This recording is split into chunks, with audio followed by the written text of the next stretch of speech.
Hello and welcome to this Action Coaching Club training on article marketing secrets. This is Lou Dallo. Welcome. Well, let's begin with a quick definition of what we mean when we talk about article marketing.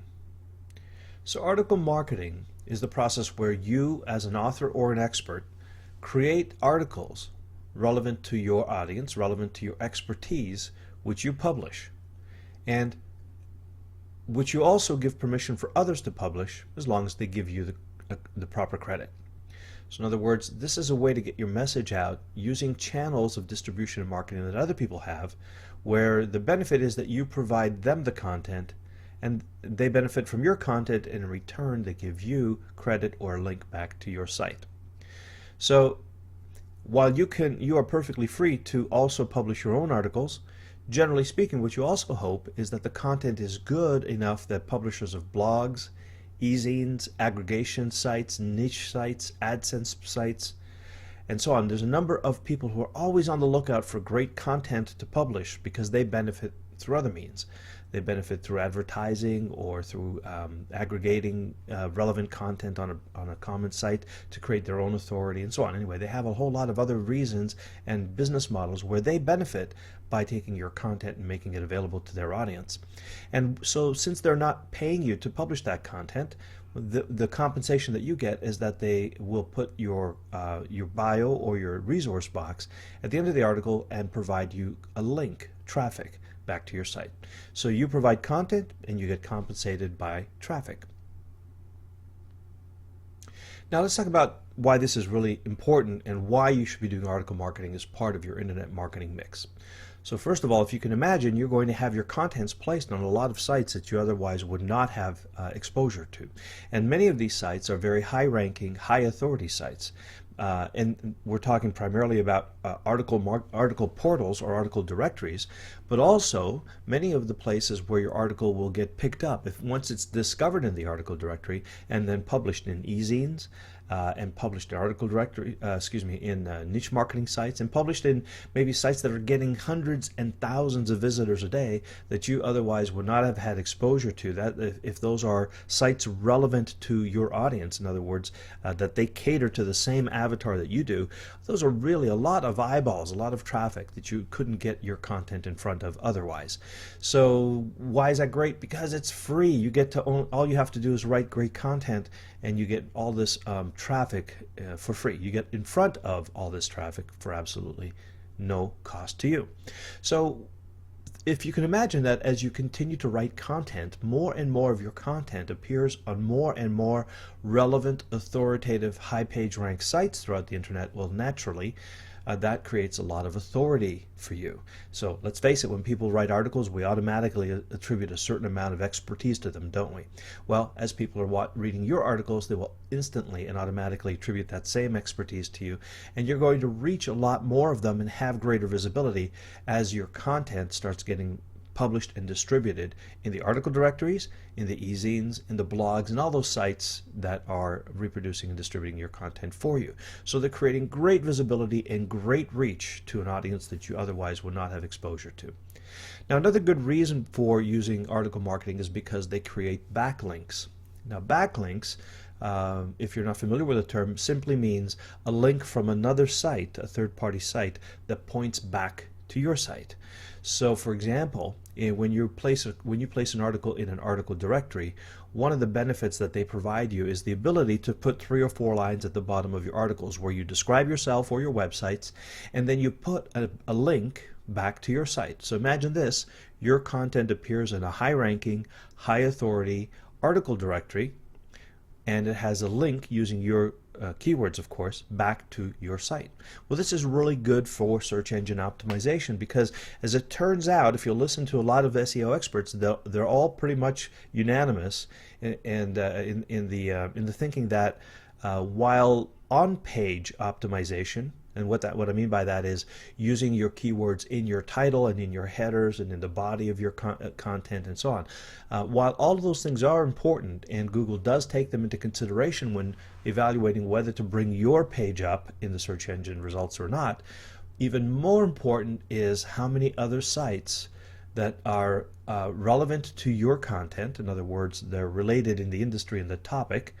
They have a high page rank and they have a high authority in Google's eyes. How many of those sites are pointing back to your content? Because it's a little bit like saying, Google is kind of saying, well, we're going to take you at your word that what you're writing about and the content that you have is relevant and it is what you say it is, and by the way, that it is as good as you say, but we're going to attribute about 20% of our score to those results. The other 80%, we're going to look at how many other authoritative, high-ranking sites that we've already determined to be related to this content of high authority, how many of those sites are pointing back to you? Because that's kind of like a vote of confidence.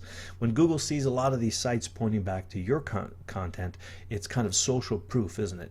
It's looking at a number of high authority sites that are all kind of validating your content is of quality, of sufficient quality and sufficient relevance that they're willing to put a link back to it. So it turns out that when you're doing search engine optimization, and if you want to do if your major traffic strategy or any component of your traffic strategy has to do with search engine optimization, one of the biggest benefits you can have is to have a lot of backlinks to your site. In fact, this turns out to be one of the things that's hardest for other competitors to compete with you on. If you have hundreds and hundreds and hundreds of backlinks to your site for a particular keyword, it's going to be that much harder for a competitor to compete with you in the search engine results. Okay, so authority, visibility, and reach, primary in terms of the benefits of article marketing, and of course backlinks. Now, backlinks, as it turns out, is what is going to create this excellent free source of qualified targeted traffic. So imagine you have your content and your articles showing up all over the internet, on blogs, in e-zine articles, in the e-zines, on AdSense sites, review sites, on aggregator sites, on all these, on news sites. You have all of these people that are duplicating your content on their sites, and they all point back to you. Well, the person who's reading that article is likely going to be a very good candidate for you, right? Because the article is going to be targeted at the problems that they have, at the desires and aspirations that they have, and it's going to present information, resources, tips, and strategies for that particular audience. So if someone reads your article and finds themselves benefiting from it and recognizes that you have something to offer them in terms of what they're looking for right now, the problem to solve, or that the desire that they want to achieve, they have just kind of qualified themselves, right? They're very targeted. If they read your article and got value of it, they're probably a pretty good prospect for you. So when they click through on the link at the bottom of the article and come back to your site, you now have a very qualified, highly targeted, pre-sold customer or prospective customer, and you've paid nothing for that traffic. It's absolutely free. So those backlinks are not only great from the search engine point of view, but in terms of bringing qualified potential customers to your site, another excellent strategy for marketing. Now, the greatest part about this is that even though you won't necessarily see immediate results as you would, for example, with paid advertising, you're going to see compound results over time. So the great thing about paid advertising is that you can get quick results. You can pay a few bucks, you can get some traffic, and the downside of it is you stop paying and there's no more traffic. Well, the downside of article marketing is it takes a little while for you to plant enough articles properly with the right keywords and everything to get traffic, to get visibility. But once you do, you can stop writing articles, and guess what? You still get traffic, you still get visibility, you still get reach. So over time, you get even more benefits than writing a single article, because remember, every time you write an article, you have the potential for it to appear on many, many different sites, sometimes hundreds, sometimes thousands of sites if it's a really hot topic and a well-written article. So you compound these benefits over time, and as your content appears all over the internet, just imagine that that's your internet equity, your internet content equity. In other words, you own that little piece of the internet for yourself, and nobody can ever take it away from you. And so even though it may take you a little bit longer to get the results and the traffic from article marketing, but the results are quote-unquote permanent. Okay, so you want to do a little bit of both. In the beginning, you want to do some paid advertising so that you build your list and you get your traffic and you validate which keywords you want to optimize for. And then that's a great time to turn your attention to article marketing and use all of that knowledge about which keywords are converting and write great content to drive those eyeballs back to your opt-in pages, your blogs, and your sales letters. Now, the thing about article marketing that I found is that there are a lot of myths and misconceptions. And, the concept of duplicate content. What is it? Is it real? How do we get around it? The idea of spinning. Should I spin my articles? I.e., should I create multiple versions of it? Are there softwares that do that? Should I do it by hand? How many keywords should I have in my article? Should I stuff it? Should I write for the Google robots, or should I write for the readers, and so on? Anyway, lots of questions that people have, very common questions, many of them misconceptions. And what I found is that without the answers to these questions, a lot of us are not writing articles because we have this kind of queasiness, this uncertainty about the impact and the consequences of some of these things. Well, I wanted to straighten this all out. I wanted not only to give you some really great information, strategies, and action steps for article marketing, but I also wanted to remove all the myths and misconceptions so that you could go pedal to the metal, full out with a formal marketing strategy. So what did I do? I decided that since I'm not really an article marketing expert, I kind of understand it and I help my clients with it, but really the expert on this is Chris Knight. He's a friend of mine who is the publisher of Easing Articles, and in one of my Monday Mentor interviews, I asked Chris to come and do exactly that, to teach and educate about the benefits, the processes, and the action steps of article marketing. And I also wanted him to dispel the myths and misconceptions that prevent people from actually using this excellent free marketing strategy. Chris, in case you're wondering, is the publisher of Easing Articles, and Easing Articles is the biggest article directory in the world today, getting up to 30 million page views a month. So great source of content, great source of expertise, and a lot of action steps in this particular interview. Welcome to Article Marketing Secrets, what you really need to know about using article marketing to get more traffic, build your list, and enhance your brand. It's Lou Dallow from PowerUpCoaching.com, and tonight I'll be talking with Chris Knight, CEO of EasingArticles.com. If you'd like to see more free presentations like this one, you can register anytime at PowerUpCoaching.com. And for information on PowerUp Coaching products and services, send a blank email to programs@PowerUpCoaching.com. I'm Lou Dallow, and I am the founder of PowerUpCoaching.com. I'm a personal and business development coach for entrepreneurs. I'd like to welcome you to what I'm informally calling the Monday Night Mentors and Masters series. It's a series of presentations and conversations with industry leaders who have insights, tools, resources, strategies, methods to help you build your business. Tonight's conversation is particularly interesting, and I think it's one that you're really going to enjoy and be glad that you listen to, because we're going to be talking about article marketing and some of the myths and misconceptions with article marketing that keep people from using this otherwise straightforward, free, and very powerfully effective method to build your list and build your brand. There are folks in the marketplace that are putting out products designed to solve problems that, in my perspective, really don't exist. And there are misconceptions about Google and their algorithms and the way that they'll penalize for having certain kinds of contents on the web or not. Now, I've reached the point where I decided I need to hear it from an expert. I need to hear it from someone who knows. So tonight I invited Chris Knight, who's the CEO and publisher of the world's most popular article directory, EasingArticles.com. I'm going to ask Chris to set the record straight. We're going to talk about ways that you can use article marketing properly, the ways to leverage the power of a written article, how to really get the SEO value, and how to publish your articles without fear of offending the Google gods. So if you haven't heard of Chris, Chris Knight is the CEO and the publisher of the wildly popular Easing Articles community. EasingArticles.com is an innovative marketing platform of over 265,000 expert authors who write and submit more than 5,000 fresh, quality articles every single day for the benefit of getting exposure to Easing Articles' 30 million monthly visitors.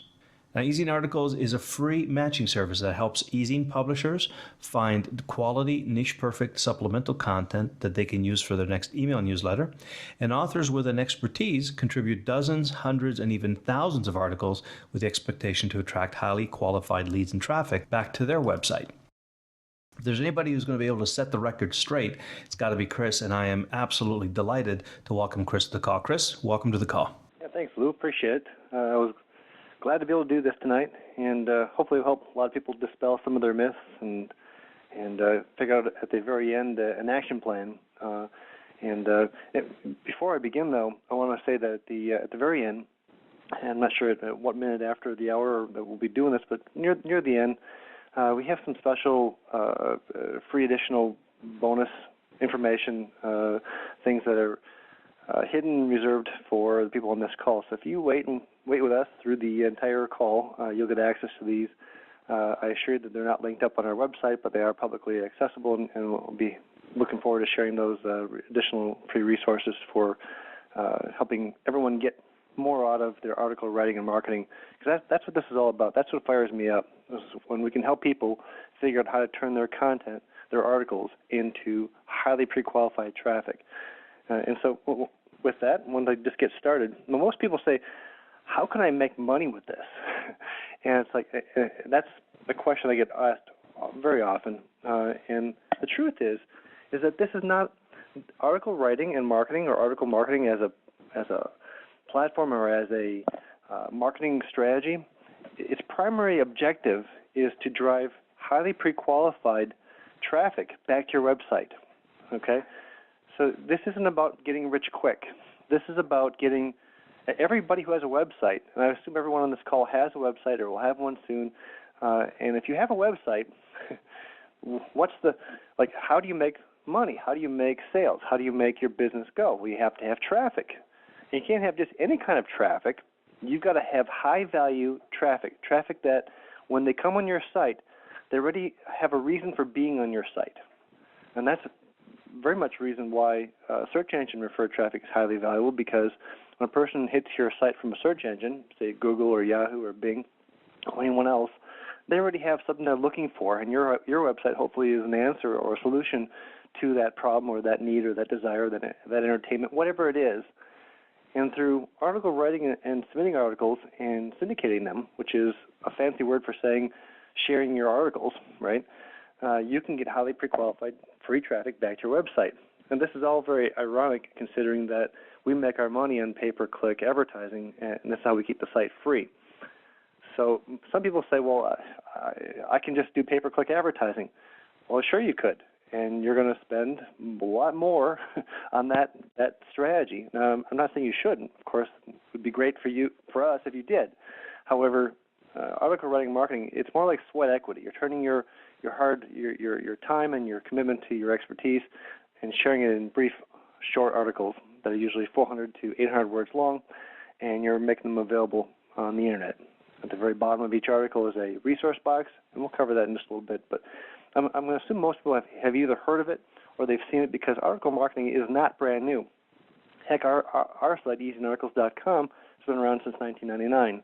And before that, I think that the offline, the print magazines had this concept.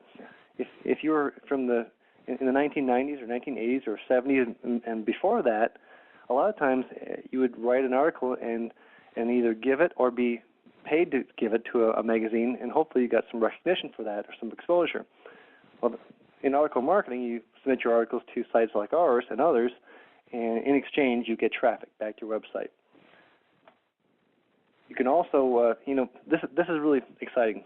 Most competitors of yours, not mine, of yours, do not think big. They think, oh, I'm just going to write, let's see here, no articles, because most people don't. If you approach a person off the street today and you find out, hey, you've got a website? Yeah, I've got a website. How many visitors do you have? And for those who actually know how many visitors they have, most of them have like 89 per month, or they have 2,000 per year, or they have very little because their websites are about 6 pages thick, or they're 10 pages thick, or they're 200 pages thick, and that's just the beginning, okay? So when you begin writing and submitting articles, you're going to find that once you go past, let's just say 10 to 25 articles, you're reaching the upper echelon of article writing and marketing as a strategy to attract traffic. So it is, and of course, I'm excited because it's that easy. And of course, if it were easy, everyone would do it. And I often wonder, well, why doesn't everyone do it? And I think that some people need the instant payback.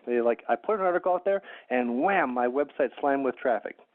And while that may have been true in the 1990s, the late 1990s, when all you needed is 10 articles to bring as much traffic that you can ever possibly deal with, today, in 2010, the traffic, the amount of quantity of content supply has far surpassed the content demand in many niche audiences. And so your competitors don't think big right now. In fact, many of them are turning to pay-per-click or turning to other strategies to attract that same traffic that they can't seem to figure out how to get from articles or from a free source. And of course, the biggest reason I think is that you can attract millions of free visitors to your website. We've done it. You can do it. It's not that difficult. It is, however, can be time intensive. That's assuming that you're going to do it yourself. Now, I'm going to be sharing some ideas about how you can enlist a team to do it in-house or outsourced. We'll cover more about that in a little bit here. So EasyArticles.com right now is Alexa ranked at 129. This was a 131 when I took this picture. That means that we're currently the 131st, or actually, as of right now, it's the 129th most popular website in the world. That's out of 220 million websites. Okay, our goal, of course, is to break the top 100. Now, in the United States alone, I think we're at number 55 or 60 out of all the websites in the United States.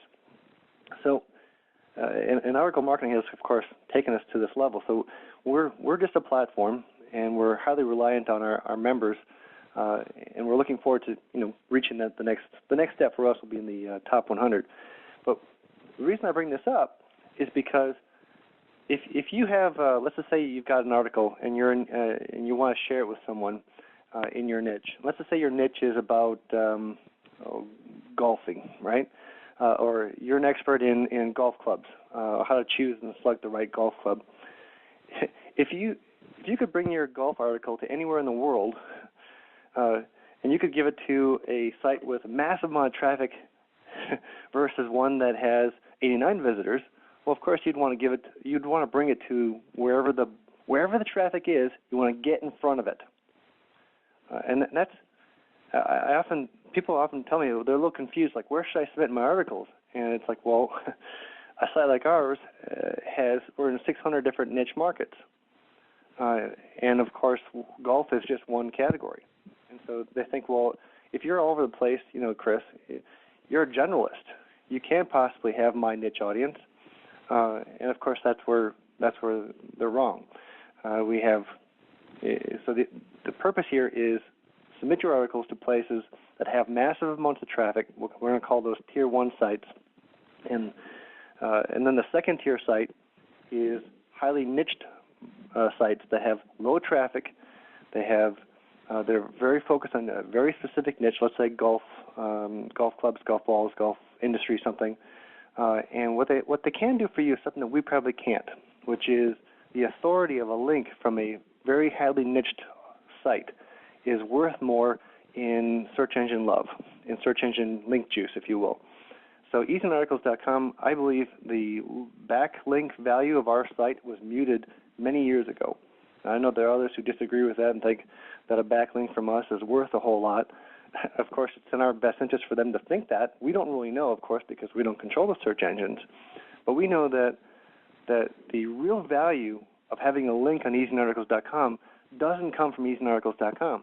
A real value of a backlink, which is what you need in order to build credibility in the internet marketplace, comes from the second tier or the second tier sites that pick up your content and syndicate it or distribute it.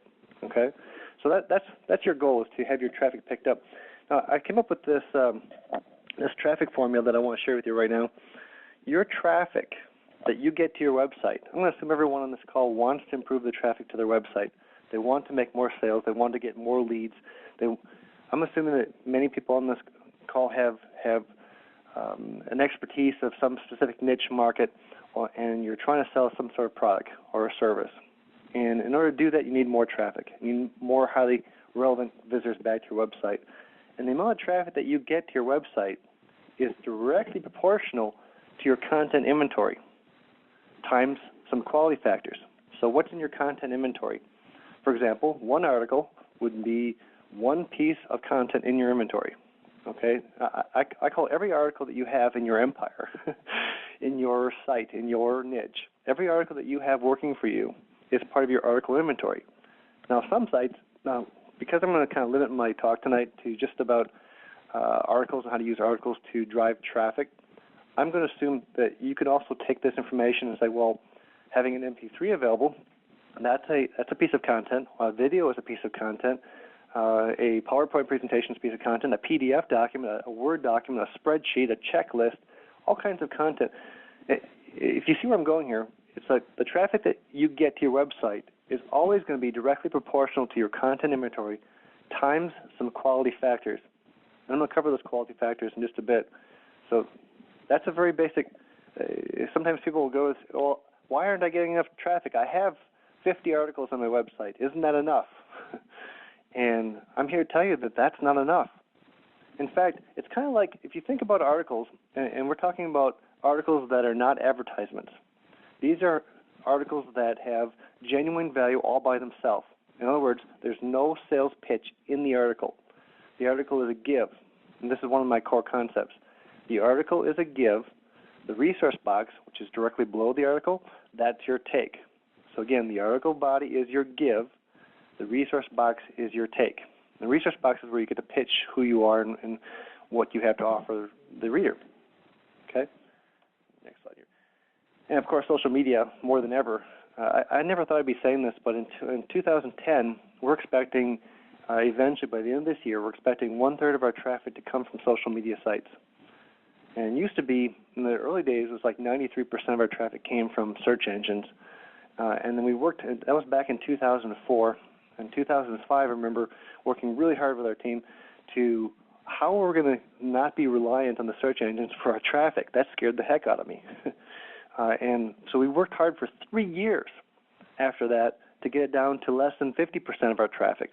Okay, and so now our ongoing goal is to see 1/3 of our traffic from search engines, 1/3 of our traffic from social media sites such as Twitter, Facebook, Delicious, StumbleUpon, different sites like that, and then 1/3 traffic that we generate ourselves with millions of permission-based email alerts, with our own direct traffic, our own follow-through, our own newsletters. We have 604 different newsletters we publish every day, and so that's just 1/3, 1/3, 1/3 is our traffic goal. Right now, it's more like 40% from search engines, 40% from direct, and about 10 to 20% from social media, and that's climbing. Of course, if you want to get more traffic, you got to write more articles, and that's one of my themes. And that it's like, think of writing an article as advertising, even though the article itself is, this is the ironic part, is not an ad. The article is a give again, and the resource box is your take. So if you want to get more traffic, you've got to write more articles. Now, which describes you? Think about this for a moment. Think about your situation and your business. Do you have more time than money? If you have more time than money, which is where many people are when they're starting out, and we're all there at some time, then you're going to be writing and submitting your own articles. You're going to be writing them yourself using your laptop or your notebook computer, your desktop computer, and you'll be submitting them by yourself. And that's when you have more time than money. And for most people, this is where you can turn sweat equity into real traffic and eventually into real money, because you'll be attracting highly qualified visitors who come to your site not just this month, but year after year after year. In fact, remember Blair, one of our members, told me about how he landed a $200,000 deal, all thanks to an article he had written like 4 years ago. And so oftentimes you'll forget about what you've created out there. And so one question that comes to mind is, how much traffic should I expect per article? The average article on our site receives between a low of 20 to a high of 250 on average views per article per year. Okay? So an average article gets between 20 to 250 views per article per year. And so that you can kind of like take that number, and of course, as you scale, as you increase your articles, you're going to find that your average goes up. And so it's not linear. In other words, as you add more articles to your inventory, as you write and submit more articles, the number of home runs you hit, that where an article receives, let's just say, 100,000 views in a year, which is not impossible. It's happened several times. or an article has just a breakout 16,000 views in a weekend, or because it gets featured on the Wall Street Journal or the New York Times, or someone picks up an article and gives a mention, or Fox News calls in and they want to interview somebody and they mention your article as a resource. And an article gets spikes like that. And the more articles you have, the higher chances you have at getting spikes of traffic that will increase your overall average. But when you're just starting out, the average views are 20 to 250 per article per year. Now, if you've got more money than time, and let's just say that your business has been established, you're already making your business is working, you've got a system, you've proven yourself, and you've got more cash flow than time to sit down and write articles. Then this is where you can have someone else write and submit your articles for you, or you can do a hybrid of both writing and purchasing your articles. Now, some people do this. They will say, you know what, and I find this myself, it's very difficult to find and train someone to write just like you. To find someone who can deliver your same expertise is really difficult for most people. And so one hybrid of this, more money than time, is to outsource the editing and the submission and the follow-through of the article submission process. Okay, so you still write the articles yourself, and then you hire a minimum wage through $15. That's the range, right? So between $5 to $15 per hour for an editor to to edit and submit your content for you. It'd be great if I could believe that all people love to submit articles and that whole process is just a joyous process. But you know what? Sometimes it's, for some people, they love the creation process of writing an article, but they don't really get all juiced up about the mechanics of submission. And so that's where editors are plentiful in most markets. And you can find them on Craigslist. You can find them in your local Career Builder or Monster or whatever resource you use to find people in your local area. And then, of course, you can hire ghostwriters. We're going to cover that next. So now, I'd like to do a little raise of hands here. How many of you have used a ghostwriter in the past? But this is my number one rule of ghostwriters. And I apologize to those who are on the call who are ghostwriters for a living. But my number one rule, and I'm not changing this rule for anyone, is that I never trust my ghostwriters. You should never trust your ghostwriters. It's not that you can't eventually trust one to have learned your system or to have learned your integrity, your ethics, your standards. However, you've kind of put a system in place to ensure that you never have egg on your face. If we had $1 for every member of ours who found out that their ghostwriter submitted plagiarized content, or found out their ghostwriter submitted content that they stole from someone else, or they submitted private label rights articles, and they just didn't know it. It's amazing. It happens. This is like a repeating thing that happens over and over and over again. Oh my gosh, I had no idea that this ghostwriter submitted this on my behalf. So, number one rule I have is you must never trust your ghostwriters. And one thing you can do in order to begin to have some trust in your ghostwriter is to specify in your work for hire contract, your agreement with your ghostwriter, is that, number one, you're going to give me exclusive rights to whatever you submit to me. Okay, that's the first rule. The second rule is that you're going to guarantee that no sentence in this entire article has been lifted from anyone else on the Internet. Now, it's not that you could accidentally find the same complex sentence, but you're kind of making it clear that you want the article written from scratch, okay? And by doing that, you'll minimize the chances that your ghostwriter is just trying to slip one past you, because most people don't check their ghostwriters, which is a shame. Something else you can do is, once you receive the content from a ghostwriter, you can do two complex exact match sentence checks. Now, what does that mean? Let's just say that you received your 10-pack of articles that someone wrote for you on your niche topic, and you take two sentences randomly out of any one of those articles, and you search Google and you search Bing, and you look to see whether or not did they show up any matches. If they show up no matches, then you've got a higher chance that those articles are possibly unique and original. Okay. Number two, on ghostwriters, provide them keyword direction and article titles. You can't just say, I want 14 articles on golf balls, or I want 6 articles on yoga, or I want 19 articles on swimming. You have to give them very specific keyword direction, and even better so, key phrase direction. Now, key phrase is 2 or more keywords, right? So, and the more direction you can give them, the better the quality that you're going to get back. And we have a limit right now of a key phrase density limit of 2%. Now, we have a keyword density limit of somewhere near, I think it's like 6%. And so most ghostwriters know what this is about. And I'm not convinced that I have the magic formula for what works in terms of, even though we have millions of articles on our site, and even though we know the statistics on those articles, we're not, as much as we've dug into the, hey, does this keyword density produce more article views than this keyword density? Our conclusion right now is that it's more important to avoid keyword stuffing or key phrase stuffing than it is to hit a specific keyword density or key phrase density metric.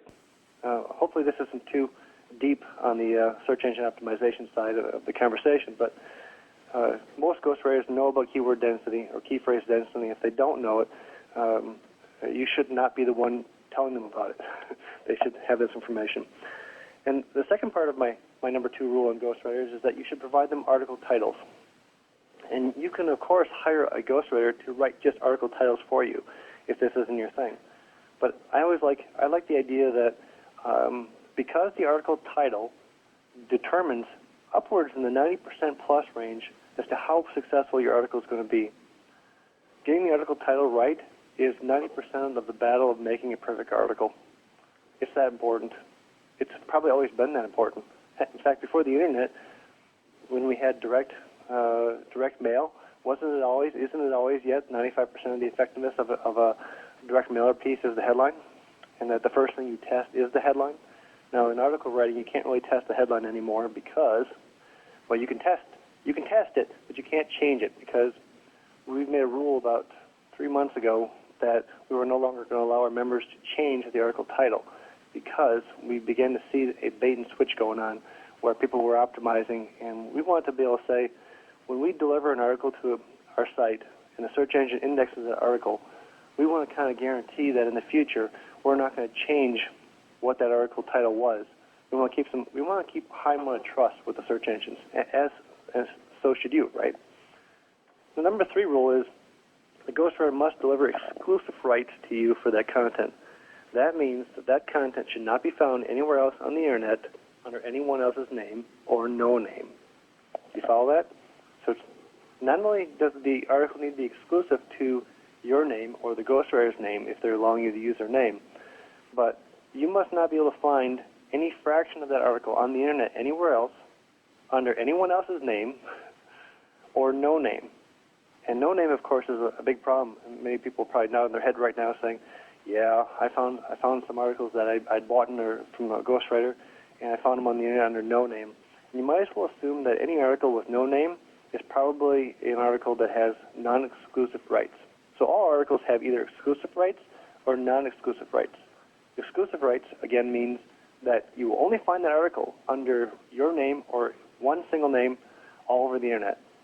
Non-exclusive rights is the same thing as private label rights articles, PLR for short, which I'm not a fan of. I'm going to cover that in another slide. So again, make sure your ghostwriter delivers you exclusive rights. Number 4, no Frankenstein content. Frankenstein content was a term I coined in one of the events that I hosted many years ago. And Frankenstein content is when someone chops up and slices and dices a existing article that someone else wrote and submits it to you as their own ghostwritten content. You can often tell that the sentence structure, the grammar, the flow of the article is just off. And we call that Frankenstein content. And of course, on ghostwriters, you're going to pay about $4 to $40 an article. Some people will pay upwards more than $40 US dollars an article. However, the average range right now, the average article is somewhere in the span of $4 to $40 per article. If you spend more than that, I would hope that they're writing really long articles that you're going to cut in half. meaning that they're going to be writing 1,000-word articles you're going to make into two 500-word articles, because we know statistically that two 500-word articles, for example, will outproduce and pull more traffic than one 1,000-word article. That's an important distinction. So the sweet spot in word count is between 400 to 800 words per article. And a lot of people say, you know what, I have a really hard time writing 400-word articles. I just can't. It's like, I don't know that I've delivered enough value yet. You know, they're feeling like they need to increase the perfection of the article. It needs to have more content. So they keep on writing. And all of a sudden they're sitting at 1,200 words. Yep, now I feel good about it. This is a great article at 1,200 words. And then, of course, we know that if you split that article that's 1,200 words into two 600-word articles, you will get more traffic than you will out of one 1,200-word article. So just keep that in mind. You don't have. We'll accept articles up to 5,000 words, but we do know that you'll get more traffic as a net result out of keeping your word count in the 400 to 800 word range. On the bottom of the range is 250 words, by the way. We'll accept articles as low as 250 words. However, we put articles that are between 250 words to 400 words into a purgatory, if you will, of lack of benefits. Let's see. How can I better explain that? Those articles that are below 399 words, down to 250 words, are excluded from a lot of the sections of the site. They're still indexed, and they can still be found in the search engines, and they're still producing a lot of traffic for our members. However, it's very rare when a person can produce a really high-quality article at 250 to 300 or 350 words. It's just really rare. It's possible, but the number of times I've seen them, I can count on my 10 fingers. Let's see, number 6, sources for ghostwriters, elanceGuru.com, the Ease in Articles forums, which is easeinarticles.com/forums. You can also find them on MTurk. There's a brand new site that popped up a few months ago called Fiverr. You can get articles for $5. There's various sites that you can pick up articles. There's a lot of new sites that are similar to elanceGuru.com. You can pick them up. I would prefer, if I were hiring ghostwriters, of course I'd make them employees and hire a full-time team because that's the model that I like. If, however, you're hiring a contractor or someone, you might want to get local. You might find that you can find a person who will produce at a rate that you can afford locally, and then you have a chance to influence the quality of their work. Number 7, on ghostwriters, volume. 10 articles won't cut it. You have to think in scale. As soon as you find a system that works for you, where you can have a ghostwriter that you trust, and they're producing high-quality content, this is something that you want to do on a consistent basis over time. This is not something you want to do with, I'm just going to put up 10 articles now or 100 articles now, and that's it. That's all I'm going to do for the rest of the year. That's like advertising 1 week out of the year. You wouldn't do that. You would advertise every single month. You'd advertise every week, hopefully. Just kind of like when you send your newsletter. You don't send a newsletter once a year, right? If you use a newsletter to attract traffic or clients or grow your business, you'd send it more frequently. So I recommend that you write and submit articles as frequently as you send email newsletters. Now, this is I see this often on Twitter. I'll see it in the forums, or one of our members will, no doubt today, out of 1,000+ member support queries that we'll handle today, at least 4 people will say, but my ghostwriter claimed the articles that I submitted from them are copyscape proof. And if they claim that, you must avoid those ghostwriters, because no ghostwriter should ever have to claim that their articles are copyscape proof. Because why would I have to tell you that the article I just wrote for you was checked by a third party to verify that it is in fact not plagiarized? That's a silly talk. So don't trust ghostwriters that claim their articles are copyscape proof. Chris, for the folks who may not be familiar with the concept of copyscape and so on, so talk a little bit about what that is, and what are they saying when they're saying that they're copyscape proof? Yeah, so Copyscape is a website. This is really embarrassing. I was in Las Vegas for Affiliate Summit West 2 months ago, and a person from Copyscape was in the audience. That was a little embarrassing that day. But Copyscape is a website. I think it's copyscape.com. where you can copy and paste your article. Let's just say you bought an article from a ghostwriter. You can copy and paste your article into their site, and they'll tell you whether or not it's plagiarized. So it's kind of like the equivalent of a teacher's aide to see whether or not their students had submitted plagiarized works. I would put their accuracy at similar to ours. Our ability to detect plagiarized content is very similar. In fact, it's a business that we even considered competing with someday. But you can use Copyscape as one tool to help you guide your is this article unique or not. I wouldn't use it as the tool. Okay, so if someone says to me, my articles are Copyscape proof, aren't they in essence saying I haven't plagiarized this article? In my mind, they're saying I didn't really write this article. Because I didn't write it, I had to check to make sure it wasn't. Oh, I see. I see. So they're kind of saying, go ahead and try to run Copyscape on it. I hacked it enough so that it fools Copyscape. Yeah, something else you can do is you can take that article that, let's just say that Copyscape says you get an article from a ghostwriter, and you take that article to Copyscape and you shove it in. And it's so easy, right? It's easier to go to Copyscape.com than it is for you to do my earlier suggestion, which was take two complex sentences and do an exact match search in Google or Bing or both. Now, an exact match search is when you put the quotation marks around a sentence. So whatever the random sentence is, just put quotes around it, and that's called an exact match search. And you look for, are there any results for that? Does it show up? And that's more difficult for most people to do than to copy and paste it into Copyscape. However, we have not made our tool available to everyone for free to use, but if you use our site and you copy and paste your ghostwritten article into our site, if we determine that it's plagiarized, we'll let you know before we allow it to be submitted. So we have our own little built-in Copyscape that compares against 5 million plus articles, half of them of which are live on our site and half of them which we've rejected. So what happens is that whenever somebody has a new PLR pack, a new private label rights pack that comes out in the marketplace, we see all those submissions within a matter of hours then when it comes out, and then we usually accept the first and reject the rest because we save it for life. Gotcha. So, does that cover it? Yep, I think so. Thank you. All right. So now, scaling content and traffic requires a team approach because no matter who you are, you can't possibly write fast enough. I keep thinking about how do you dominate in 2010? How do you dominate this year when there's such an explosion of content right now happening? And this month alone, we'll accept and review over 200,000 articles.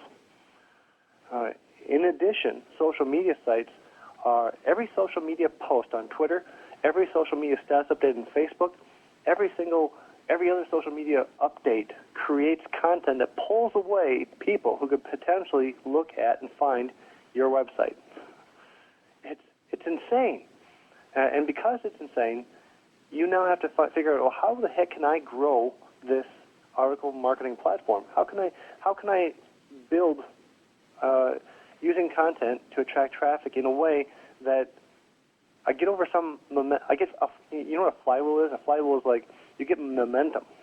You got to find a way to break from nothing to momentum, where no matter what you do, we've got quite a few members now who have so much momentum that even if they stopped submitting and writing articles for a year, they would still get hundreds of thousands or potentially millions of views to their articles.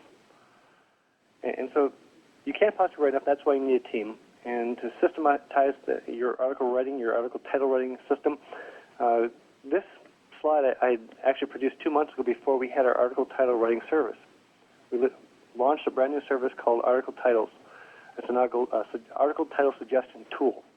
And what we did is we used our data, 10 terabytes of data, of all the keywords and key phrases that are used to find articles on our site from all the major search engines, Google included, Bing and Yahoo and everyone else. And we hand-wrote tens of thousands of articles, titles, just the title. And we cross-referenced those key phrases as they were being given to us by the search engines against previous articles and the traffic that they had achieved. And so we're out right now on a 2-month. We just started this 2 months ago.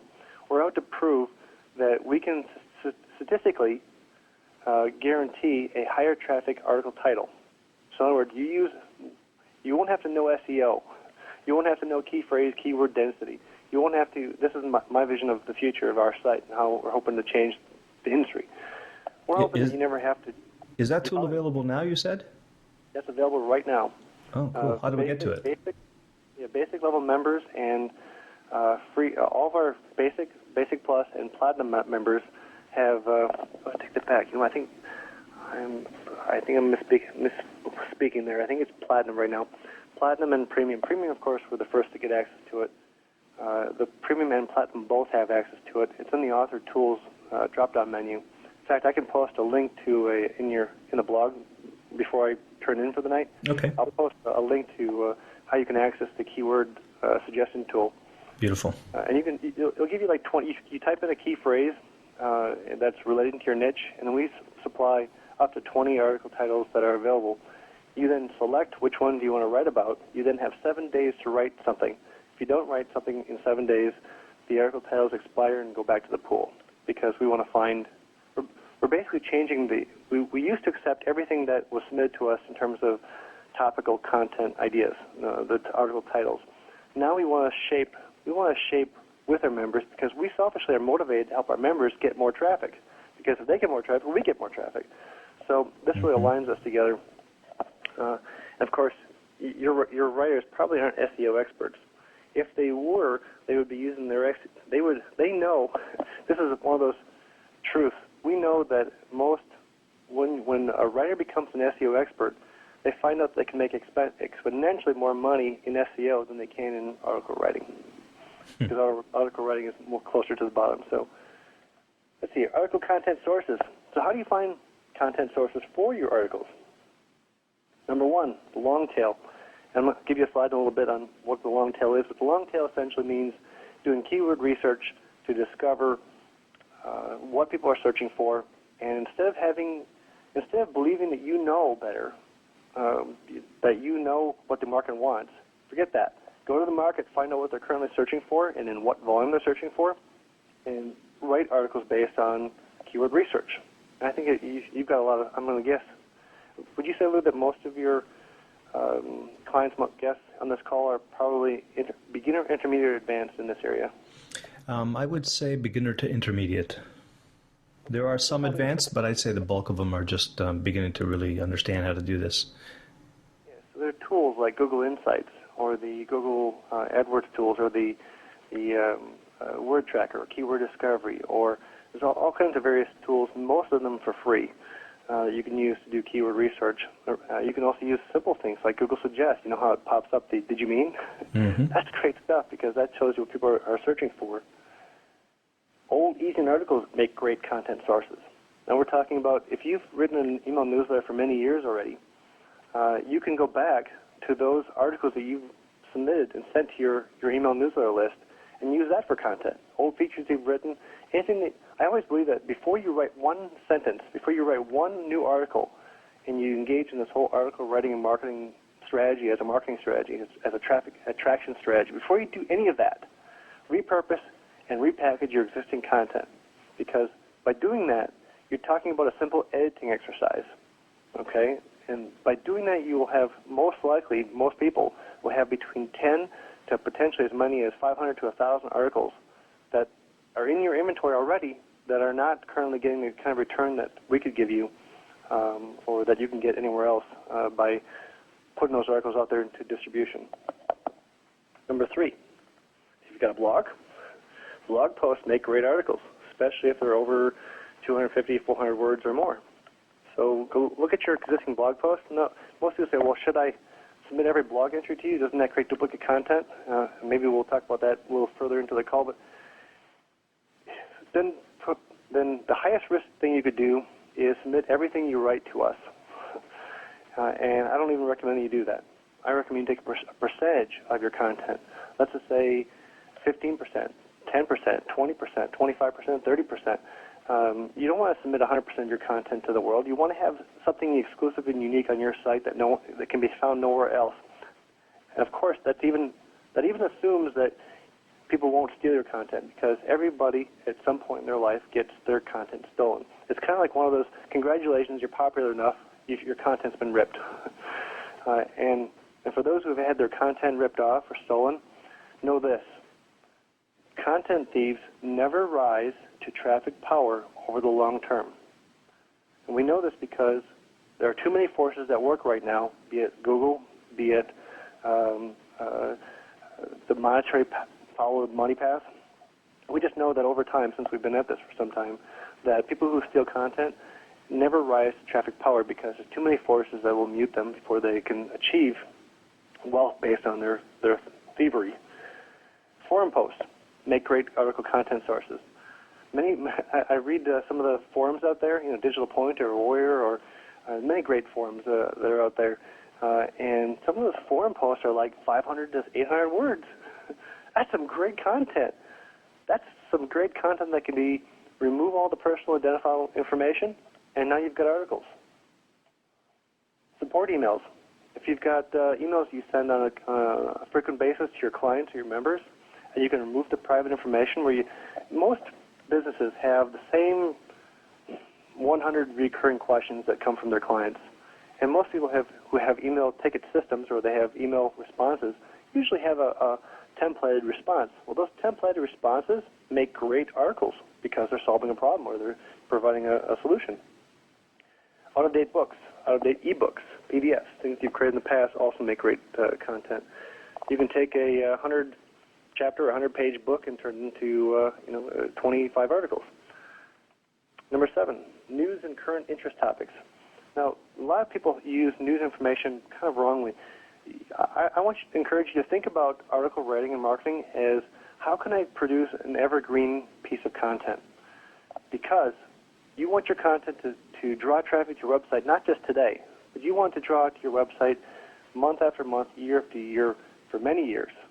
And only by doing that do you actually get leverage.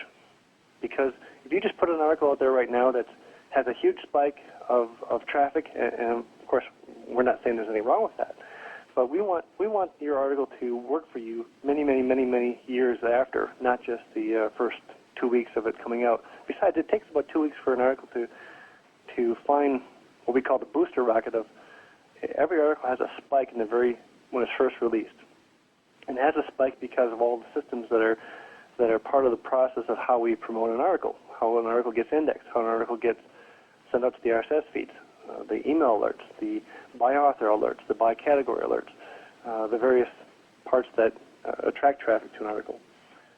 Another way to write articles, if you, how many people raise your hand here if you've done a teleseminar, or if you've done an ebook where you've recorded an audiobook where you've recorded an hour of MP3 or something, right? For $60 to $100 you can have 60 minutes of a transcription transcribed. You can take that transcription and you can create 10 to 15 articles per 50 minutes of talking. So if you can talk into a microphone and record what you know, you can have somebody who will not judge you, and they'll just transcribe what you've spoke with your voice and give it to you as a transcription. Then you can have a low-cost editor take that transcription, convert it into articles, add on an intelligent article title and a resource box at the end, some keywords, and you're off and submitting it. So that audio to articles is a great way. Now, some people will ask, how about Dragon Naturally Speaking? Does that work? And I only know of one friend that actually works for. Most people say that it's frustrating and that they haven't perfected it yet. So I'm not currently recommending that you use any of those words to text conversion tools. I'm sure that some people have figured out enough where they can be the least amount annoyed with it, but I'm still annoyed by it, so I'm not really recommending it. I think it's better to go back and look at 2009 for those who had recorded teleseminars or had produced, where they were a guest or they were a host of a online class, or they produced a 60-minute or a 30-minute or a 90-minute or a 2-hour audio something in MP3, and have that converted to, have it transcribed and converted into articles. Most people speak faster than they write, and that's why audio to articles works as a concept. Also, your voice is usually highly unique. Most people have a very unique way of expressing something. we have quite a few articles on the topic on how to get this is kind of funny, how to get a six-pack of abs. It's a common topic, I think I've seen no less than 10,000 articles on the topic alone of how to get a six-pack of abs, your abdominal, right? And it's really rare when somebody can bring a unique voice to a very common topic where thousands of people have written about the same topic before. In fact, a lot of people ask me, well, I've written, how can I possibly write and submit an article? I'm never going to get any traffic because everything that's ever been said has been done before. And if you took that defeatist attitude, there would never be a Burger King on every corner where there's a McDonald's.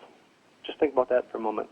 Almost every corner where there's a McDonald's, there's a Burger King or a Hardee's or a Carl's Jr.'s or another fast food restaurant, because they know that there's always another opportunity for a chance to attract a client. Of course, I love the speed and leverage concept of audio articles. Even after tonight, I could take this conversation we just had, I could send it over to a transcriptionist. $60 later, I have 15 articles that can be just a little title writing exercise to figure out, okay, how can I classify all the topics I just talked about and put it into a content. In fact, Alex Mandossian, I know that he has done this with Jeff Herring, over 100 articles that they've done this way, because Alex is a pro at the whole teleseminar thing. So I know that it works, and if it works for them, it can work for you as well. Now, previously I covered the long tail of content. I want to show a little graph here as to what the long tail of content is. And this was made popular by Wired Magazine's editor at the time. I'm not sure if he's still the editor there or not, but his name is Chris Anderson. He wrote the book called The Long Tail of Content. And he basically said, here's how the internet looks. There's a head of the tail, and this is where there's a high supply of interest, okay, of people who are interested in a specific topic. And then there's a middle tail where there's a little bit of interest and a little bit of supply. And then there's this long tail where there's a small amount of interest and a small amount of supply. Now, your chances of ranking for a head of the tail topic is very low. Your chances of getting traffic from a term such as weight loss, for example, is very, very, very, very, very low.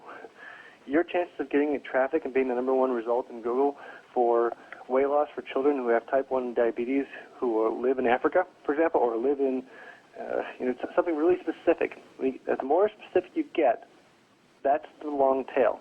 And the end of the long tail goes on for a long ways. If you want to get, here's something that makes me, when I have this thought, I can't sleep at night. Get this. Guess what percentage of search queries has Google never seen before? Has anyone ever heard Google has every day, 200 million some search queries happen every day in Google? And Google recently had released that as much as 1/3 of search queries that are happening today, they have never seen before. They're new to them. If that's true, that tells us that there's an insane amount of opportunity for you to write articles that speak directly to that long tail. The human desire for information is continuing to ask for information that doesn't exist.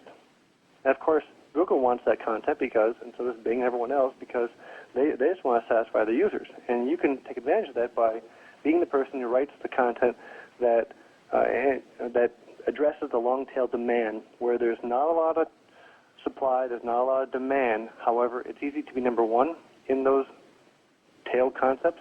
I want to give you a very specific example. At the head of the tail, I'm putting up on the screen here, at the head of the tail is weight loss, okay? And that's where there's a high amount of people demanding to know information about weight loss. There's a high amount of supply of people willing to provide information on weight loss. And your chances of ranking in the search engines is very low for that topic. In the middle of the tail, which is where I think the real money is, because there's an equal amount of, and here's why I think the real money is in the middle of the tail right now, is that there's enough consumer interest that there's a clear enough demand that exists for real. It's not like 7 viewers. It might be 700 or 7,000 people are interested in a specific topic. And because I know most people don't do whatever it takes to get the traffic, they most give up too soon, that if my writing team and I can, I'm just putting myself in your shoes right now, if I find a way to think big, I can dominate this middle tail pretty easily. And then the long tail in this example is weight loss for men over 30. There's much lower market demand for articles on weight loss for men over 30 years old, for example, versus weight loss by itself or weight loss for men. So I'm just trying to use an example to show you that the head of the tail is a one-word or two-word key phrase, and the long part of the tail is a very more specific key phrase. In fact, here's an article title writing tip that's related to this. When you write an article title, you should have one key phrase that is your lead key phrase, and then you should have, or a lead hook. You should then have a secondary hook. So, for example, weight loss might be my lead hook, and men over 30 might be my secondary phrase. Or fractional jet ownership, 6 tips to acquire your dream jet. Fractional jet ownership is my hook phrase. Jet ownership is my, or what's the other part of it? Like a primary and a secondary hook is what you're trying to do. And you can get away, we've done some research that we're trying to figure out, does shorter article titles pull more traffic, or does longer titles pull more traffic? Because we allow up to 100 characters in your article title. And the study we ended up doing about 4 or 5 months ago, we determined it was inconclusive that short article titles that are one-word titles achieve just as much, on average, traffic as longer titles. My gut feeling is that you should do as long a title as you can, and be sure to not waste the first few words of your title. The first few words, I believe, carry more weight than the further words. So you wouldn't want to put junk words in the beginning of your title. Like, you wouldn't want to say, the 7 ways to run fast, or the 7 ways to run a 13.1 half marathon. No. You want to put 13.1 mile half marathon, 7 tips to get there. Or say, you want to put the more important thing at the start of the article title. Back when I did Yannick Silver's underground seminar, I had been asked so many questions about this. You know how there's the 4 Ps or 5 Ps of product, price, place, promotion? And so I started thinking about how can I take that 4 Ps or 5 Ps concept and spin it to what should be your web content mix money-getting strategy, okay? And here's what I came up with. This is for think about right now the content on your website. I'm not just talking about what you might submit to our site. I'm just think about the totality of all of your article content. In your content mix, you should have original content that you do not syndicate. That means this is original content that you do not share with anyone, not me, not no one, just your website. And I believe that you should have a minimum of 25% of the content on your website should be original content that you do not syndicate, that you do not share, that you do not distribute. You should also have original content that you do syndicate, and this should be between 15 to 50%. This is content you submit to sites like EasyArticles.com and our competitors. Or niche sites, highly niched, very specific, low traffic but high authority sites should be number 2. Number 3, you should accept, if you can, user-generated content. Now, I'm not saying go out and compete with us, because Lord knows we don't need more competitors. But what I am saying is that if you want to be comprehensive in your niche, whatever that is, the only way to be fully comprehensive, I believe, is to have not only what you think, but what others who are part of your niche, what they think. And so if you can find a way to accept content in the form of articles or the form of comments on your blog post, in the form of user-generated contributions to your website, whether that be articles or audio or PDFs or videos, find a way to get more user-generated content added to your site that is exclusive to your site usually. Number 4, reprint rights. This is like content that you come to EasyArticles.com. Like right now, our current terms of service say that everyone on this call can come to our site right now and grab or steal, ethically and legally, up to 25 articles per site per year. And you can reprint those articles and take them, as long as you leave the resource box intact and you follow the simple guidelines on our terms of service. It's on the left navigation. So your website should never have more than 30 to 45% of your total content be reprint rights. So somebody might say, well, why should I have not only my content? Wait a minute, I'm the expert. If I'm the expert, why would I want to have, let's say I'm the expert and Sally is also an expert in my niche. Why would I want to have Sally's content on my site competing for, who's the expert here? I'm the expert, right? Well, if you have Sally's content and Sally's content is attracting traffic that can then be upsold or cross-sold or exposed to your products, then you have an opportunity to attract a visitor that you didn't get yourself. So this is my web content mix recommendation for what percentage of the content should you keep versus what percentage of the content should you distribute or syndicate or share versus how can you attract more people to submit content to your site and manage that so that they're contributing to your uniqueness, to your unique value proposition. And then, of course, reprint rights articles. I think we're seeing less wholesale reprint right article theft. We're seeing less people we fight people who try to take a lot at one time. But we're seeing less people come and want to take all 20,000 articles on weight loss. We're finding more people saying, I want these 16 articles on this very specific long-tail niche topic, whatever it is. And they're able to find more specific content. They want that because it rounds out and delivers value to their users. Now, who are you really competing with? In the marketplace right now, you're competing with anyone. If you're using article writing and marketing as a strategy, you're competing with anyone who's involved in content arbitrage. And simply define, content arbitrage or article arbitrage means finding a way to exploit the inefficiency of the marketplace by using your content to attract traffic without having to pay for that traffic through other means, such as pay-per-click, for example. And you're competing right now with sites like that produce enormous amounts of content, like never before. In fact, I had this battle cry many years ago, at least 2 years ago, where I used to say, hey, 10 articles used to work in 1999, now you need 100 articles. I think somewhere between 25 to 250 articles is like the minimum that you need to begin competing in any niche right now. I now know that there are big guys, really big guys with hundreds of millions of dollars. They're publicly traded. I won't out them right now on this call, but they're publicly traded, and a few of them are private and have hundreds of millions of dollars in cash sitting on hand, waiting to produce millions of articles per quarter and per month. And they're competing with you. And you can still take these people on by going after the middle or the long tail where they might not try to compete. So you compete with those people. And this is like maybe at this point on the big guys putting out millions of articles, like I don't want you to feel defeated, but I also want you to know that you're going to need to do more than 10 articles. Now, millions of others are using content to attract traffic as well. So we've got 265,000 right now, and growing at a rate of about 400 new members a day. And so more and more people are coming on board. Of course, social media is creating an avalanche.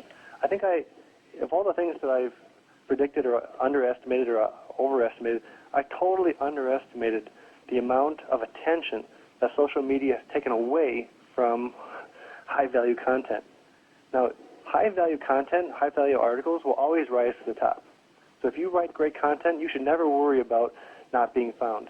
But if you only write a few articles, a few high-quality articles may get found, but it won't produce a lot of traffic. So you've got to kind of figure out how do I maximize the return of my time with my content? I've got quick 6 tips for maximum yield from your traffic. Number 1, your article to title. Your title of your article determines your traffic level. So you can have, and we've seen this time again, where a perfect article title with a crappy article body will outperform a very high-value, high-quality article with a bad title. So think in terms of here's an example. If you're a goldfish or an aquarium tank expert, for example, you wouldn't want to have tank as your article title. Because what are you talking about? Tank, like military tank or aquarium tanks? I'm not sure. Like you want to get really specific in your article title. Number 2, don't sell hard in the body of your article. That means that your lead generation is in the resource box. You want to have, in fact, the best article bodies have no sales pitch at all. In fact, some people say, well, what if I just say this? What if I just say, as an expert cake decorator, and having created 250 cakes in the last year, I can tell you that you should have only this kind of frosting. And we see that that's like edgy. If the article is really outstanding, we'll overlook that. But if the article is thin, we're not going to be able to overlook that part. Number 3, you want to be original. PLR equals puke in my mind. So there's the answer to, was it Coach Luis, her Coach question? Louisa. Mm-hmm. Yeah, I think PLR equals puke, and we do everything. We've been fighting the war against it. We even have a software that we've spent since 2004 that we started writing called Content Association Sequence Matching that's designed to combat PLR. And we've even gone as far as to buy PLR and put it in our database so that way when it does find its way in any derivative form, success in our business for many years now has meant the ability to detect derivative content so that we don't accept it, because we know that we will lose trust with the search engines if we try to game them with derivative content, which we wouldn't do knowingly, but our members would do it. So number 4. So let me pause here for a second if I can, Chris. So when you're talking PLR equals puke, what you're saying basically, if I understand you, is don't just buy PLR and submit it to an article directory, because the quality of that content is probably not that great to begin with. And secondly, you may find that you're reproducing the same content that a whole bunch of other people are producing anyway. Is that why you think it's not a great idea? That's correct. We're going to think that you stole it. We're going to think that you plagiarized somebody else. Mm-hmm. Okay. I think, well, geez, if you plagiarize somebody, then your name is mud, and we should suspend, terminate, or ban you. Gotcha. So now, at the same time, I wonder, you talked about a couple of different ways to get ideas for content as well. Do you think that maybe using the PLR as a basis for you creating something is a good idea? Like I can read a PLR article and go, you know what, my take on this is slightly different, and then I use it kind of as an inspiration to write my own article. And in that sense, it's useful. You just don't want to reproduce the PLR, but if you use it to inspire you to write your own content, then that can be helpful, right? Right. I've heard that argument before, and I have a hard time with it, because I think that the inherent nature, let's just say that most people inherently want to do the least amount of work to achieve the most success. Mm-hmm. There's nothing wrong with that goal, right? I mean, why would we want to work harder than we have to? Mm. I think that for some people, you're right, that might work. For a lot of people, though, it's just too darn difficult to give up I can just take this sentence. I can just take this concept. Mm-hmm. And now all of a sudden, wait a minute. After, like, our people here, they review 275 to 450 articles per day, 5 days a week. When we achieve 10,000 articles humanly reviewed, because we review every article with two editors. One editor does the initial review, and then one does a quality control review of the first editor's decision. We know that when we hit about 10,000 articles, we can begin to see, we don't even need our software to tell us when an article, wait a minute, we've already read that concept over in the past. And I used to take a really hard line on it, and now I had a few experiences recently where I'm feeling less cold on PLR or less cold on derivative content than I used to. It used to be like, absolutely not, there's no place for it. And now I think about this. Content that has never been viewed before, it's kind of like if a tree falls in the forest and no one hears it, did it really make a sound? Well, I know that content that is derivative by nature, it does create value, because the objective, of course, is to help people with your content.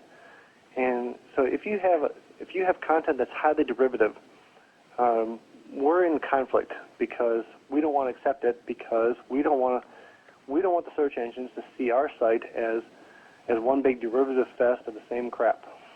But I also know that you can say how to get a six-pack of abs 1,000 different ways. It is possible, even though they all say the basic same stuff. That's the problem. And that's where the middle tail and longer tail kind of contribute to maybe more inspiration than or lose weight or do sit-ups. Like after you exhaust the basics, how do you say something fresh? Mm-hmm. So I still have a difficult. In fact, we still don't accept articles that have a pro PLR pitch. So if a person says PLR articles are great for article submission sites, that content will never make it to our site live. Just like if an article said you should spam people via email. That type of content never makes it to our site. So we have to take some responsibility with what we accept or don't accept. Hopefully that answers your question. I see you're pretty passionate about it. Yeah, just a little. Well, you know, our ability to continue to attract, or to continue to have, we want to help the search engines. We want them to look good for having referred traffic to us. So when a search engine refers a visitor to us, and they do that by the hundreds of thousands per day, we want every single one of those transactions, we want the search engine, whoever it is, to look good for having done so. And if they refer traffic to us and that visitor bounces back instantly in an intra-second, we know that we've failed the search engine. Mm-hmm. And we know that low-value derivative content has a lower, faster bounce back to the search engines, which means we failed. So we're selfishly motivated to make the search engine look good for having referred traffic because we know that's the only way they'll do more. Yeah, and you know what? I mean, this comes back to the same thing that we teach even in marketing. I mean, there are things that you can do to try to shortcut the system, but ultimately the question is, do they really shortcut things for you? And what I hear you saying is, well, look, I know that there's always a balance to be struck between writing original content and getting a lot of stuff out there as fast as possible for presence. And if you use this particular shortcut, you know, it may not take you as long to do it, but it won't have anywhere near the amount of value anyway. So you might want to consider taking just a little extra time to get it done right, and then you'll get a long-term benefit from it. And in fact, your original content is probably going to elbow out all of the other PLR content where everybody else took a shortcut. So in the end, yes, it takes a little bit longer, or maybe you have to pay a little bit more. But what I hear you saying is the long-term SEO and traffic benefits are going to outweigh the extra time and money it might take to do it. Exactly. There is no forgiveness.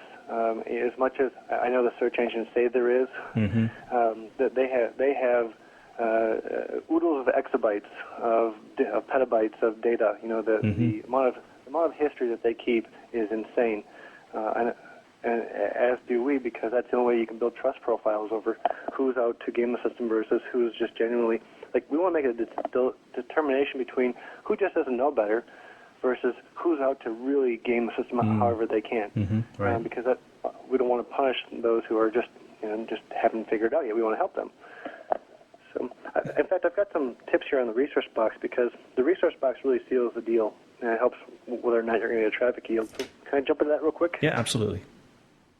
So when you write for syndication in mind, when I first got into this, I never knew what syndication really meant. Think of it as distribution. And when people come to our site to look for content, if your article is just one big pitch, that kind of content doesn't get syndicated. If your article is full of non-self-serving or self-serving links through the article body, that type of content does not get syndicated. And some people have different reasons why they want to use us. Some people want to use us just for traffic, which is what we want them to use us for. Some just want to use us for a backlink. Some just want to use us to get their anchored text links out there. Some people just want to use us because they want the second sites that pick up our content so they get high authority links back. That's a good reason too.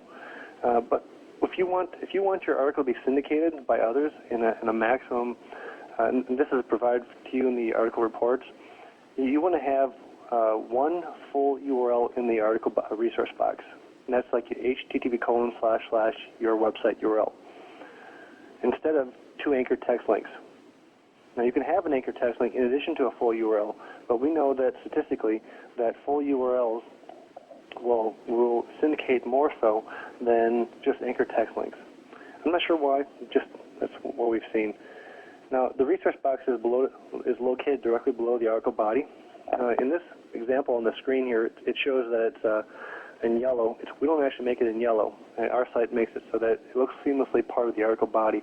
That's done on purpose because we know that we achieve, get this, we achieve a 9% click-through rate on average for our entire site via this resource box, which is often and almost always below the fold, which I think is pretty phenomenal. Now, your expectation should be that the average resource box will get you between 2 to 12% should be your average click-through rate. Most people see between 2 to 3, 4, 5% and upwards towards 12%. Some people see as high as 20 to 30%. You should not expect that, but it is possible and it does happen. So the average, again, is 2 to 12% is the click-through rate you should expect in your research box, where you put your links, right? Here's some secrets. You should have some essential elements. Your author name. I know a lot of people disagree with this, with me, but we know that if you restate your author name, after a person read your article, they most likely overread your byline, or if they did read your byline, it's in their subconscious. They didn't actually consciously remember it, and when they get to the bottom of the article, when you restate your author name, it establishes trust and credibility. Your website URL should be in there. Your unique selling proposition. Your elevator pitch. This is where you get 1 or 2 sentences tops to make your pitch. And a call to action. What do you want them to do? Optionally, you can also include a newsletter subscription, or a free report. You can have an anchor text link in there, which most people do. You can have your contact info. Now, I would recommend against including your email address. I wouldn't recommend your telephone number. Think about where you're going to be at in 7 years from now. For me, I'm thinking 7 months, right? So most people don't think or plan more than a couple of years in advance. You want to think, when you put your article content out there, it's going to be awfully difficult to change things later. Now, you can still change stuff on our site, but other sites, it's difficult. So think in terms of the multi-year thought. How will I make sure I don't lose that traffic? The biggest resource box mistake is this. They'll say, visit me at my website, yourcompanyname.com/period. Anyone want to guess where the mistake is? It's the period at the very end. The period at the end of the URL will break the URL in many different sites. So make sure that you do visit my site at : your URL, and do not put a period at the end. Most people feel like they're conditioned through grammar school or whatever that you must put a period at the end of every sentence. Well, let me tell you, periods at the end of URLs mess up URLs for a lot of people. So if you can, don't put a period at the end of the URL. Here's some quick strategies that we've studied. You got to include the word free in your resource box, whether it be a free report or that you'll do a free. If you come to my site, you'll get a free lesson or a free autoresponder series or a free anything that will improve your click-through rate. We know that click here in your anchor text link uppulls everything else. So you might want to consider that, even though there's no SEO value in that. We also know that you want to stay focused. Do not tell your life story. Don't give every award you've won in your life. No one really cares. We see that every once in a while where there'll be a resource box that's like 14 lines long of all the accomplishments they had. It's like, no one cares. It's stay focused. Your goal is to not sell the user or flip them instantly. This isn't like pay-per-click where you got to make a buck or you can't be buying more pay-per-clicks. Your goal should be to get them to visit your website, get them on your website. What's my viewpoint of PLR? This is a slide I added thanks to one of the questions in the blog. Don't use it if you care about your reputation. I know that's probably not popular if you're on this call and you're a private label rights maker. In fact, I've been tempted myself in the early days. It's like, wow, writing PLR content is a path to riches. I've known quite a few people who have made hundreds of thousands of dollars selling private label rights articles. I still don't believe in it. It's against our site, but I understand the allure for why people are passionate about the pro PLR position. Software rewriters all leave a signature that's easy to detect for us. So no matter how clever you think it is, to us it's not that difficult to detect. And then the question is, how much should I rewrite my PLR content? Some people always ask, what percent should I rewrite so that it's not PLR anymore? And our answer, of course, is 100%. However, don't do it. That's a joke. Yeah. Before you go on, just in answering Nikki's question, in case anybody else is asking, PLR or private label rights are articles that are written by other people, and they give you the rights to use them as though you had written them, use them as your own.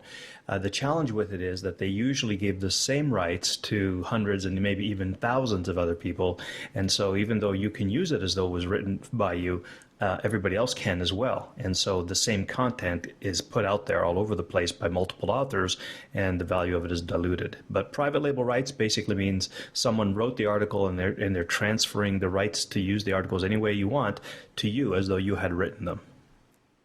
Right. This was another one that, so one of the questions I kind of keyed off of, which is the 200, should I write 200 articles and submit them to one site, or should I write one article and submit it to 200 sites? And this is a question I see often, and the answer is it's better to submit 200 articles to one high-traffic site you trust. Of course, I'm biased. I was going to say, I wonder why you're saying that.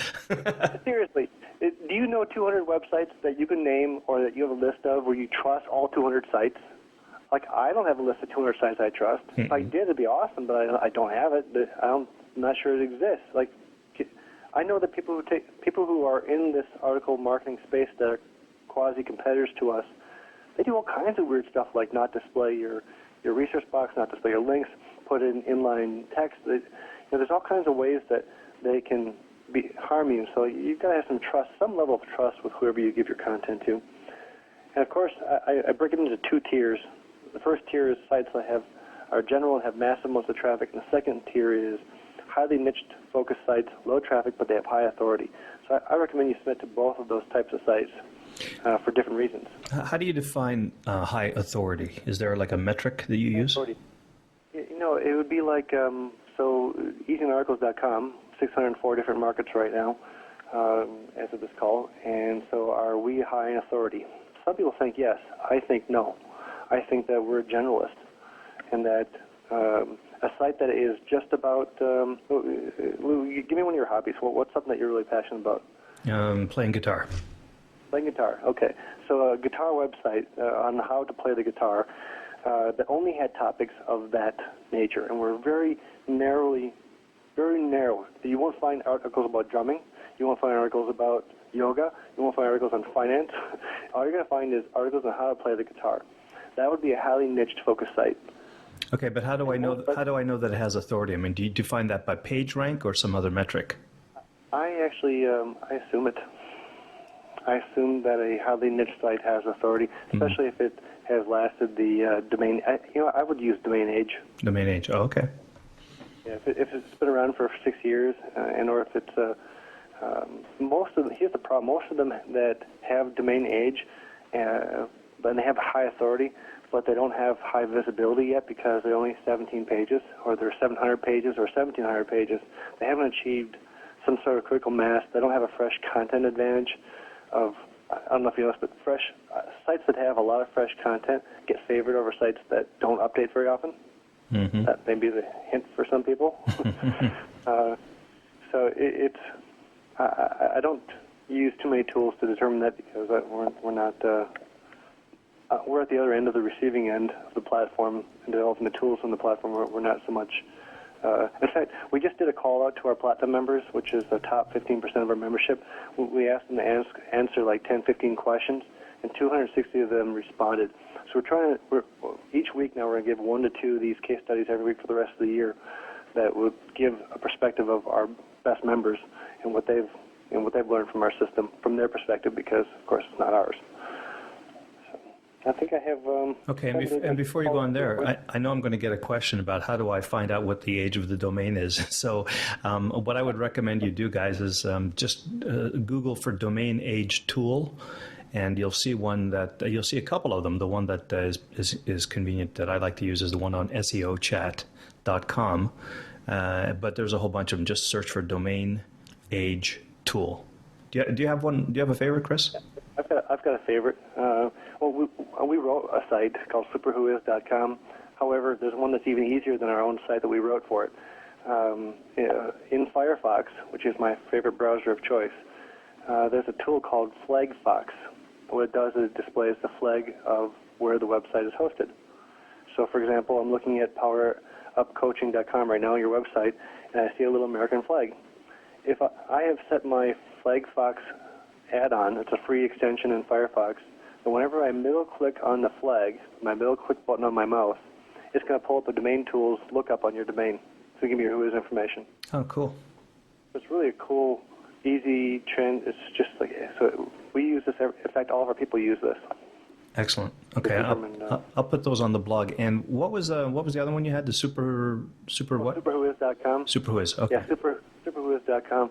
However, domain tools is as ICANN, the domain registration body, gets more complex. Not everyone in the Whois database wants to share their data, And Domain Tools is currently, I think, one of the authorities, the one that FlagFox uses.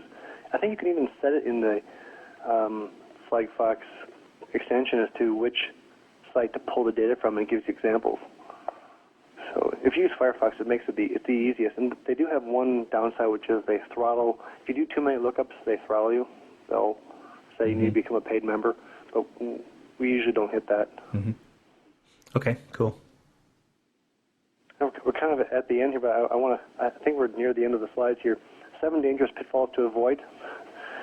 I'll go through real quick. Number 1, going for quality alone. Number 2, too much hype or bragging. Keep all that out. Keep your cake decorating stuff out of the article body. Put it in the resource box. Number 3, making your content broad or superficial.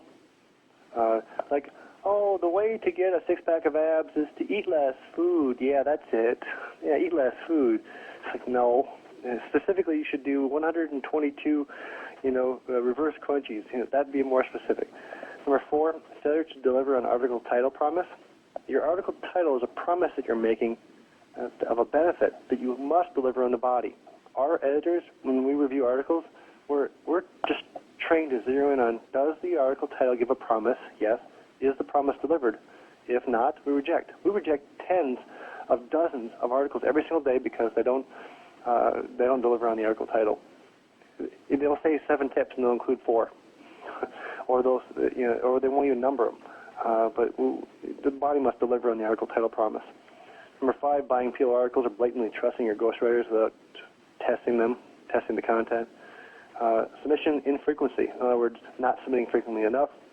And then failure to create systems of scale, which hopefully we kind of cover a little bit in this conversation.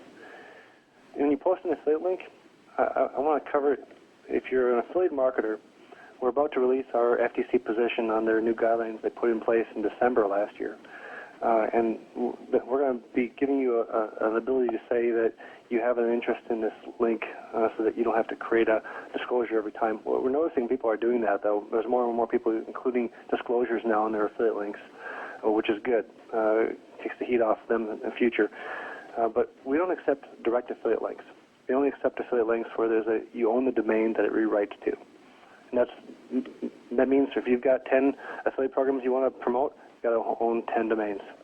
We do this on purpose to make it difficult for affiliate marketers who want to get rich fast, because most of the time they're not writing the content. They're usually getting it for free, or it's DLR, or not their own.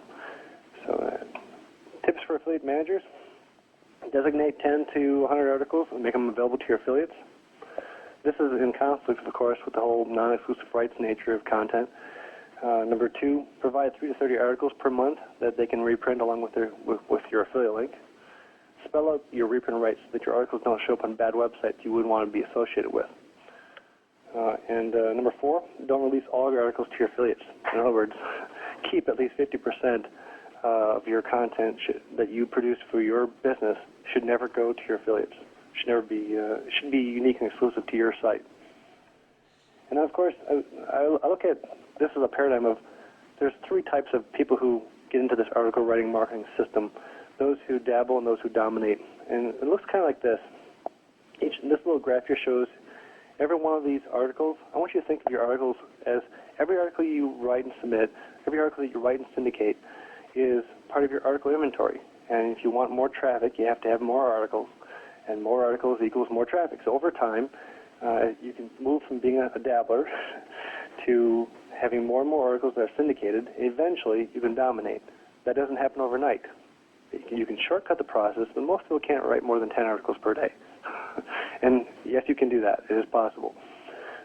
So if you want to achieve success, you're going to have to do more than just a few handful of articles over a period of time. And I think about this here. If you want to increase your content footprint, what must you do? Hopefully, I've left you with this thought that you've got to find a way to scale the number of articles that you have in your inventory.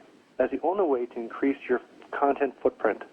You mentioned Armin Moore in one of your emails, Lou. And, he's a great example of someone who has a huge content footprint, much of which he didn't write himself.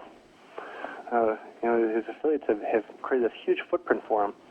And so you kind of want to ask yourself that question: how can I make sure that my content footprint is huge? And you can do that through quantity and quality both at the same time.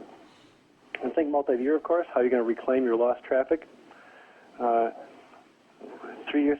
Every day we do a dead link checker. We have an article tool diagnostic tool service because at one point we realized we had hundreds of thousands of dead links. We knew that was a liability, so we built this elaborate system to every single day check every single link. I think it's over a period of days. Every 5 days we check every link, and you want to make sure that you don't lose traffic that you earned years ago. So think a little bit beyond your current business, and what are you going to do when you don't have this business now? How are you going to make sure you reclaim that traffic? In summary, highly pre-qualified tree traffic is the reason. The traffic is directly proportional to your article inventory. You've got to develop an article writing team or a system where you handle the article title writing. Now, when I wrote that slide, that's before we had an article title writing system where we do it for free now for our platinum members, and if you're not a platinum, you can become a premium member to get access to that. Eventually, I would think that we're going to have the free title writing tool available to all members. Right now, it's only to our platinum and premium members. You've got to figure out a way to scale from dozens to hundreds to tens of thousands of articles if you want to dominate your niche. Whatever niche that is, it doesn't matter. And even if your niche is very weird and esoteric, if you can write thousands eventually of articles over a 3-year period, that's what I would do, knowing what I know now. I think I have. If you want more traffic, you got to write more articles. Step-by-step action plan if you want to get started. Sign up for a free account. easyarticles.com/submit. Get a free account. You can submit your first 10 articles right now. And if you haven't done that already, you can. If you've done that, you can write 10 more. Once your articles are reviewed and approved, then you can be upgraded to accept more. We do this little block thing where we only accept 10 so that we can help you get it right off the start, because some people, if we didn't have that, would submit 50 off the bat and then get really mad because they didn't learn something.